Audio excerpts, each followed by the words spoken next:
To our dear Valley clients, dahil umuulan ngayon, virtual tour muna tayo para hindi na kayo mag-site visit. Ang lakas ng bagyo.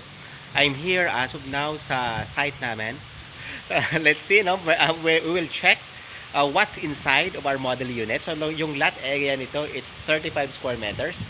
Floor area is 38 square meters. As you can see outside, merong vacant lot in front na pwede kayong maka-extend dyan. Pwede kayong maka-extend, pwede kayong makagawa ng mga improvement na gusto nyo, pwede kayong makagawa ng balcony as long as within your property line at hindi lang tayo magsubra sa hello walk na ito. Okay? So let's check what's inside, guys. At para makita natin. Okay. Okay, as you can see, ito yung house model namin for Deca Homes. Okay. So yun ang mga unit namin. It's a 2-story townhouse. Poste pala yan ang kuryente. Diyan ang kontador nyo kinakabit. Okay, so ito naman pedestal post. Okay. So let's take a look what's inside. Pasok tayo. Yung windows namin is jealousy windows. The door namin is PVC type. PVC type ito na door. Pinalitan na namin ng PVC because before yung door, we use panel door.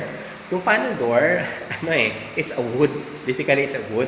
So, if wood ang gamitin nyo, gamitin namin na door, hindi siya tatagal. Mabilis siya masira, no, project. So, as you can see, ito yung laman ng bahay natin. Pagpasok mo sa door, tapos may what you call that? May stairs dito sa gilid. It's a steel type yung stairs namin. Tapos may space dito sa ilalim na pwede kayo maka-extend dyan. Dito na portion, pwede kayo pwede kayo makalagay ng sofa or lagay ng TV siguro dito na portion sa wall na yan.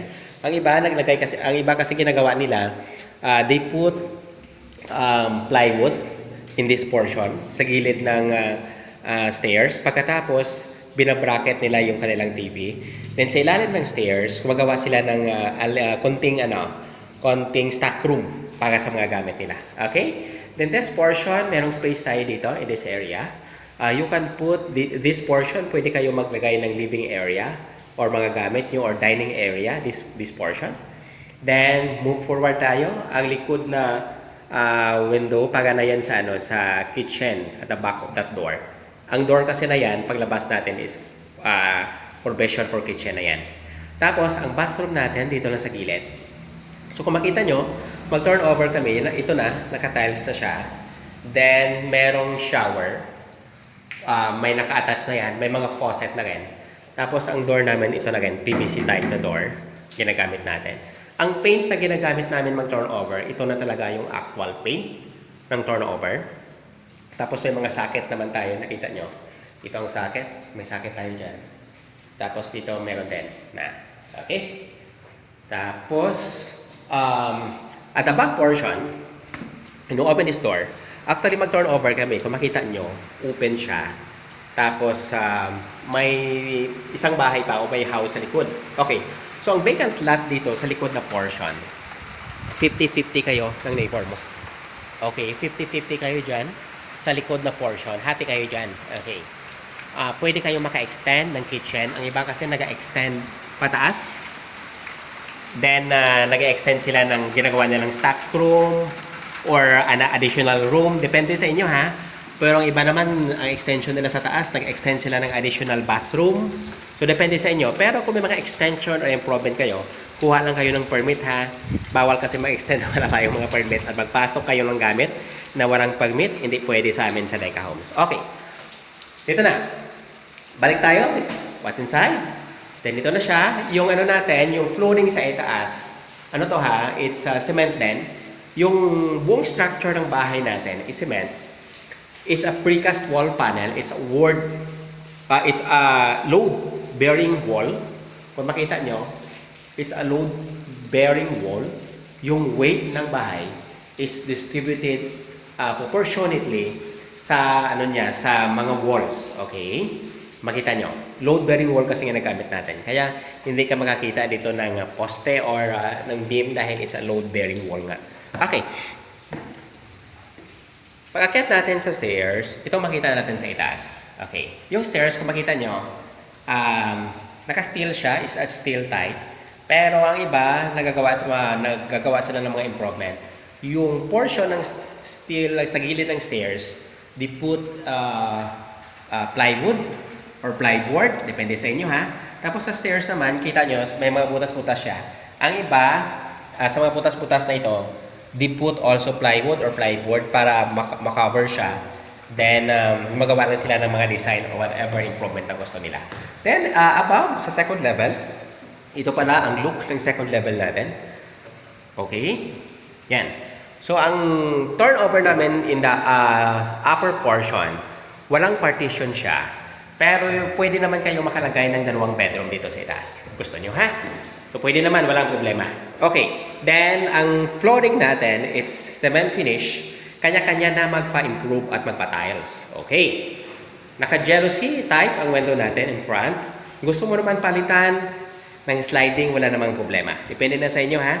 Pero, ang iba naming kliyente, mas prefer nilang jealousy type eh. Dahil, sabi nila, mas ano daw, malamig.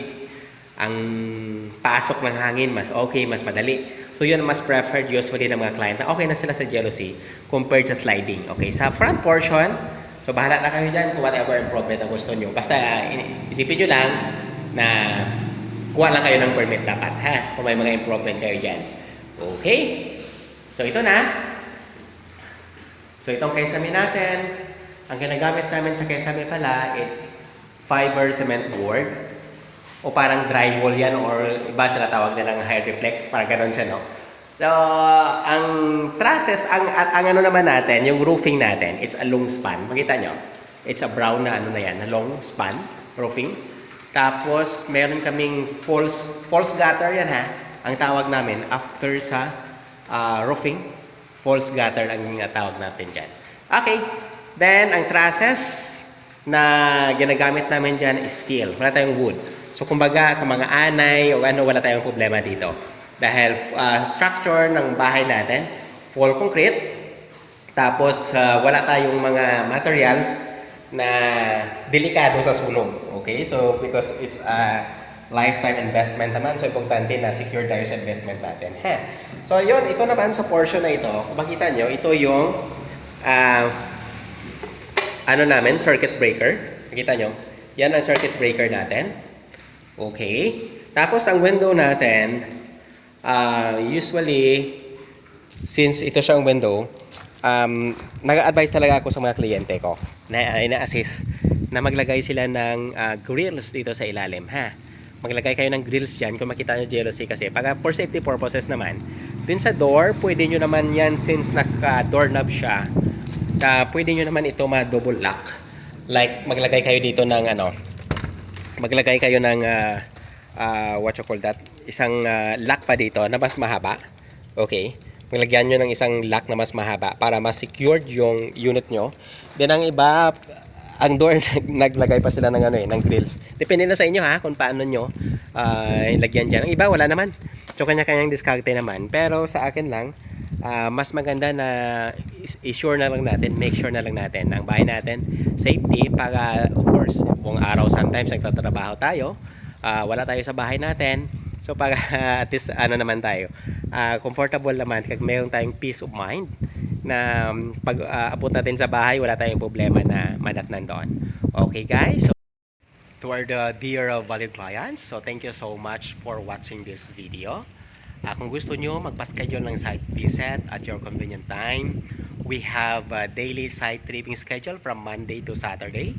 Yung schedule natin dyan, Monday to Saturday, we have 8 o'clock, 10 o'clock, or 1 o'clock in the afternoon. Just let me know. Just send a message or DM below so that we can communicate personally, or I can assist you properly. So thank you so much everyone, at see you around.